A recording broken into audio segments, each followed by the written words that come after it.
मिल जावे मिल जावे तहां सब मूंखे मर्कज़ तां हटाइण चाहियो था, पर यादि रखो त मां इन ई उलझल रस्ते जो पाहो ठाहे तहां सभिनी जी ॻीची में विझी अची मर्कज़ ते ठाहींदुसि, जिथे बाबा साईं जे कातरनि जा पेरनि जा निशान वाज़े चिटा नज़र ईंदा। रूंटे जो सिर खण जो कॾहिं न सोचिजांइ। ओ उन करे त तोखे ॿीट में खेल पियारो आहे। छा में ॿीट में इन करे मां तुंहिंजे सभिनी शरारतुनि खां चङी तरह वाक़ुफ़ आहियां, चङी तरह।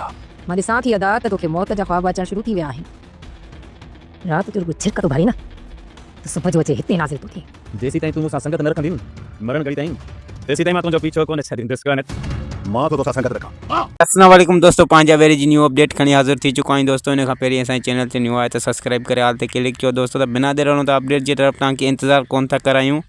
ही दोस्तों मां तव्हांखे ॿुधाईंदो हलां त सांवल जेको आहे त चाकर ख़ान खे वरी न्यू ॻाल्हियूं ॿुधाईंदो ऐं जेको आहे त चाकर ख़ान जेको हुनखे चयो त मां जेको जाबर ऐं जेको आहे त रूंडे खां कुझु ॻाल्हि पोइ पुछी करे पोइ हिते पहुतो आहियां।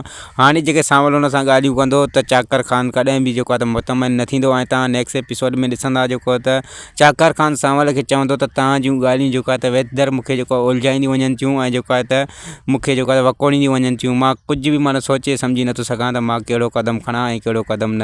हिन महिल मुंहिंजो भाउ रावल ख़ान जेको आहे त मौत ऐं ज़िंदगी कशम में आहे। मां चवां थो क़दम उहो खणां जेको हक़ ऐं सच वारो हुजे। ऐं जेको आहे त सांवल खे चाकर ख़ान चवंदो त मां हाणे जेकॾहिं तव्हां मूंखे वधीक उलझायो ॻाल्हियुनि में त मां सभिनि जी ॻीचीअ में रसो विझी ऐं मूंखे सख़्तु क़दम खणणो पवंदो ऐं तव्हांखे जेको आहे त सख़्तीअ सां पुछा करणी पवंदी त छा माजरा आहे ऐं सभिनि खे हिकु जाइ ते गॾु करे पुछा कई वेंदी तॾहिं मां जेको आहे त कंहिं मंज़िल ते पहुची सघंदुसि।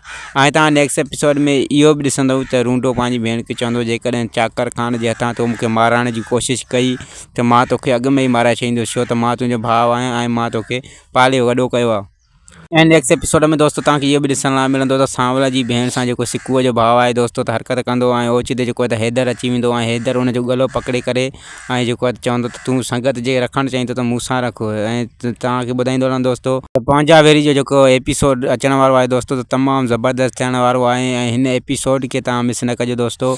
हीउ एपिसोड तव्हां मिस कयो त ॼण तव्हां कुझु बि न ॾिठो दोस्तों। त पंहिंजा वेरी जो हीउ एपिसोड हिकु ज़बरदस्त थियण लाइ वञी रहियो आहे दोस्तों।